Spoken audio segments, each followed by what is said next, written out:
everybody standing out, you can come and sit, but the same way to you know, I'm very close to Delegate Lewis. I know that. And he's heard me speak before. So maybe he's standing in the back so that he can get out early. I'll sit down. Let me say this. This is the most diverse Congress in history.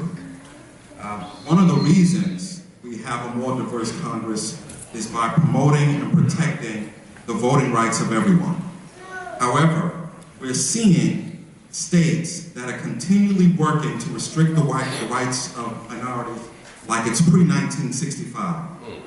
Add to that an increasingly conservative federal court under this president, and this basic constitutional right is becoming unassured for everyone. What is the Democratic strategy to fight against what are basically Jim Crow tactics? Jamil is absolutely correct. The Supreme Court decided a case called Shelby versus Holder. Eric Holder was the Attorney General of the United States. Shelby County is a county in Alabama. They brought a suit, and essentially what they said was the Voting Rights Act, adopted in 1965, and by the way, next weekend, I'm going to be with John Lewis in Selma, Alabama, walking across the Edmund Pettus Bridge.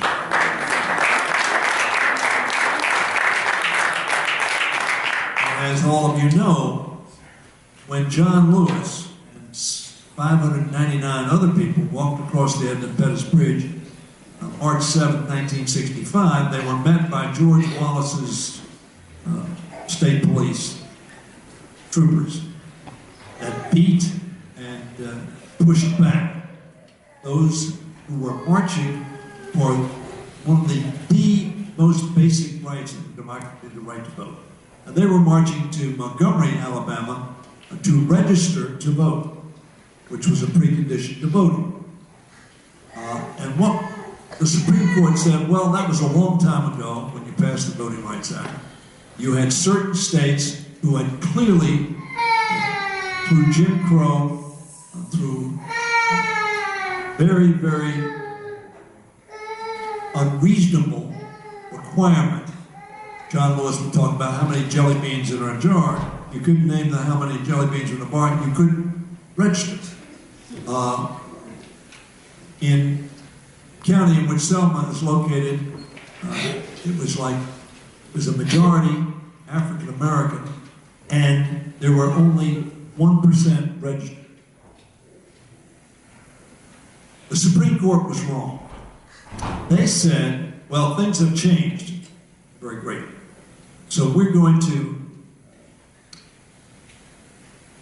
obviate, to repeal, in effect, one of the sections of the Voting Rights Act which required pre-clearance before you could change the law to make it more difficult to vote. The Supreme Court said, you think that we're wrong, go ahead and pass legislation. We're having hearings now, we're going to pass legislation. Because immediately after the Shelby case, North Carolina, a number of other states, Texas, Florida, passed restrictive registration law.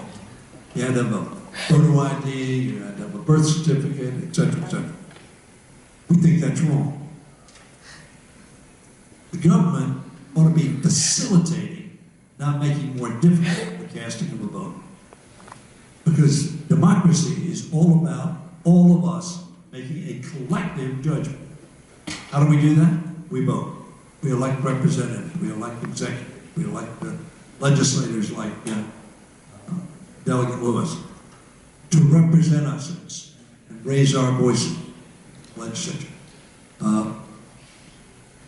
We do have one of the most, we have the most diverse Congress in history. In the Democratic caucus, it is the most diverse caucus of any party ever in the history of America.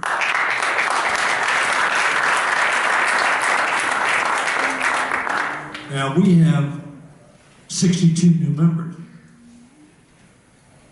Ladies, 35 of them are women. More than half of our new members, 9 are new African Americans added to the Congressional Black Caucus. 2 Muslims. Congresswoman Omar and Congresswoman Tlaib. 1 from Detroit, 1 from Minneapolis. We have the first 2 Native American women ever elected to Congress.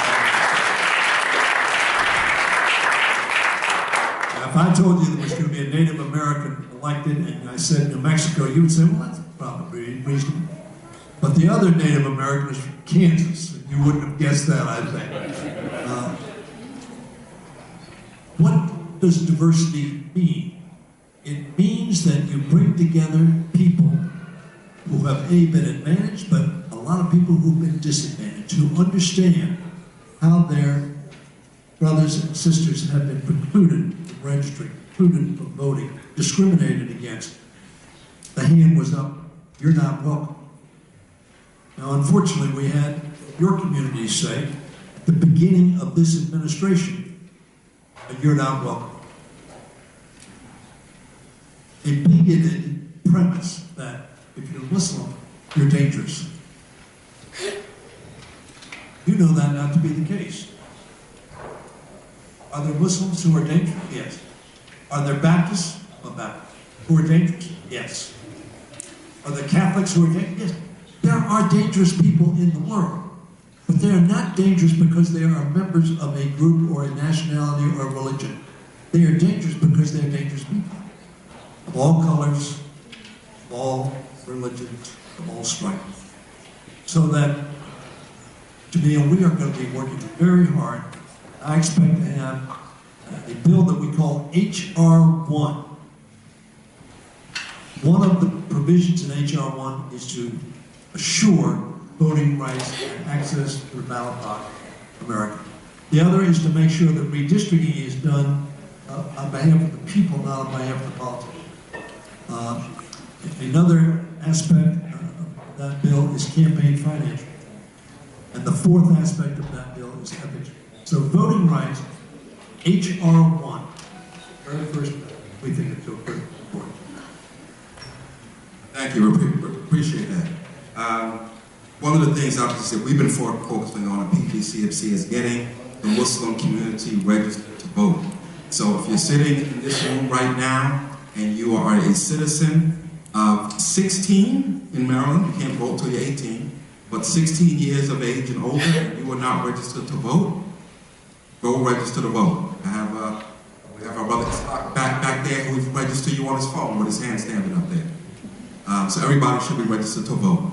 I'm going to say one thing, and I'm going to ask one last question, which will be short, and then we're going to turn over to the audience. See, they're handing out the cards, so if you have questions you want to write down, please do so they can be handed in. One, you mentioned, all the new members, 2 Muslims, African Americans, and so on and so forth. I've had an opportunity. I was actually on the Hill when Keith Ellison was first elected, and I was there for a year with him and got a really good chance to know him, especially because both him and Greg Meeks were on the banking committee. And alhamdulillah, he left, and we wish him the best as Attorney General, and Sister Ilhan took his place, and I had an opportunity to meet her. And I just want to state, I know there's been some controversy lately regarding her statements, but she's standing up for what she believes in. I don't believe it's based on personal prejudice.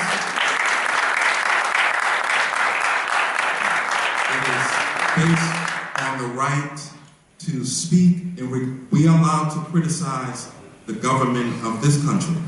And a lot of us are criticizing the government of this country right now. That's right. So she has a right to criticize the government of the country. And you mentioned campaign finance reform. And part of the issue of money in politics is real. And we all know that, which is why we'll look at campaign finance reform. So I want to make sure that the Democratic Party stands up for her and her rights. So that was my public service note.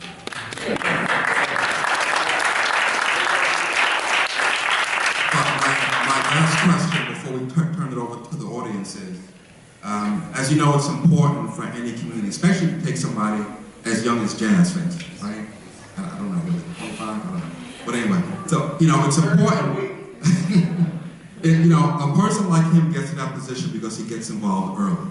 He has opportunities, and people like himself bring him on, and he gets to learn the ropes and decide what he wants to do. PGCMC has begun an internship program for our young people on multiple levels. You know, technology, law, whatever the case may be. Our moderator, who opened up this morning, did an internship for Donna Edwards. We had a young man that did an internship last year with Congressman Brown. So we want to ask you if we can develop a relationship starting this year where we're able to place interns in your DC and local offices, so our young people can start understanding how the process works and be involved, whether it be as an advocate or maybe run for office one day. I'll run for office against you. That's a joke. The answer is yes. Obviously, important for us to have a representative group of interns in our office so that they can learn and come back to the community and be more effective participants in their democracy. Obviously, as you pointed out, registering is the first criteria. Let me go back, if I can, to not our, but her predecessor, Keith Ellison. Keith Ellison is to me, you probably know, a very good friend of mine. I was the whip. Top people in my whip operation were called the senior whips. I appointed Keith Ellison, they say. Some country. Keith Ellison, wonderful representative, and he is now, as you point out, the chief law internship. I said yes. Yes. Yeah.